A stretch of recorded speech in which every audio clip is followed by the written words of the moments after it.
2021 সালের 6 জানুয়ারি ট্রাম্পের দেওয়া ভাষণের পর তার সমর্থকেরা ক্যাপিটল হিলে হামলা চালায়।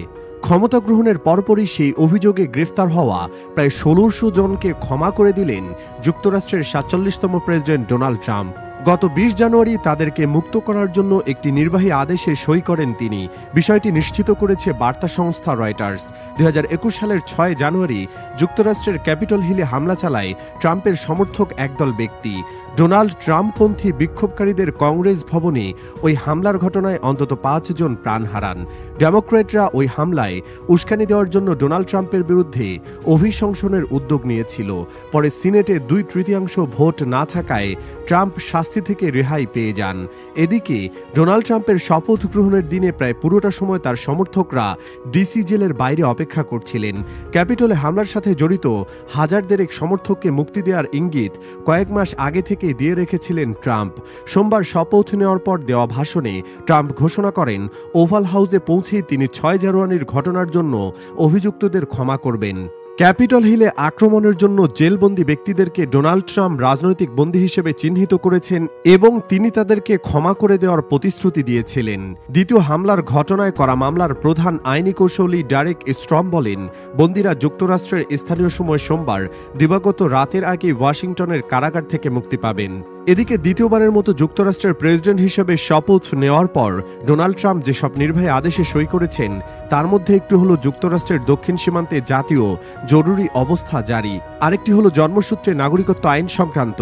এগুলো সই করার পরে ট্রাম্প বলেন এটি একটি বিশাল সিদ্ধান্ত। কেউ যুক্তরাষ্ট্রে জন্মগ্রহণ করলে তিনি জন্মসূত্রে দেশটির নাগরিকত্ব পান।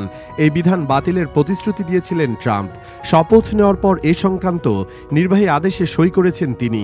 তবে শুধু নির্বাহী আদেশে সইয়ের এই নীতি পরিবর্তন করা কঠিন, কারণ মার্কিন সংবিধানে জন্মসূত্রে নাগরিকত্বের নিশ্চয়তা দেওয়া হয়েছে। অবৈধভাবে যুক্তরাষ্ট্রে প্রবেশ বন্ধে অবিলম্বে ব্যবস্থা নেওয়া হবে বলেও ঘোষণা দিয়েছেন তিনি। সেই সঙ্গে বলেন যে লাখ লাখ অপরাধী অবৈধভাবে যুক্তরাষ্ট্রে রয়েছে, তারা যেখান থেকে এসেছে সেখানে ফেরত পাঠানো হবে। জানা গেছে ট্রাম্পের রিমেইন ইন মেক্সিকো বা মেক্সিকোতেই থাকা নীতি ফের কার্যকর করা হবে।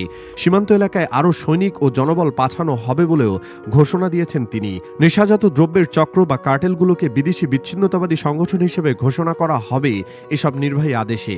আরও জানা যায় এলিয়েন্স এনিমিস অ্যাক্ট অব 1798 পুনর্বহাল করা হবে, যাতে কেন্দ্রীয় ও অঙ্গরাজ্যগুলো যুক্তরাষ্ট্রের মাটিতে বিদেশি বিচ্ছিন্নতাবাদী দলগুলোর দমনে সর্বশক্তি প্রয়োগ করতে পারে। শপথ গ্রহণের দিনটিকে মুক্তির দিন বলে বর্ণনা করেছেন যুক্তরাষ্ট্রের নতুন এই প্রেসিডেন্ট। এদিকে যুক্তরাষ্ট্রের বিদায়ী প্রেসিডেন্ট জো বাইডেন নতুন প্রেসিডেন্ট ডোনাল্ড ট্রাম্পকে হোয়াইট হাউসে স্বাগত জানিয়েছেন। শপথ নেওয়ার আগে বাইডেনের সঙ্গে সৌজন্য সাক্ষাৎ করতে স্ত্রী মেলানিয়াকে নিয়ে হোয়াইট হাউসে যান ট্রাম্প। ওই সময় বাইডেনের সঙ্গে তার স্ত্রী জিল বাইডেনও ছিলেন। বাইডেন ট্রাম্পকে বলেন, বাড়িতে আপনাকে স্বাগতম। দরজায় অল্প কথা বলে তারা 4 জনই হোয়াইট হাউসের ভেতরে প্রবেশ করেন।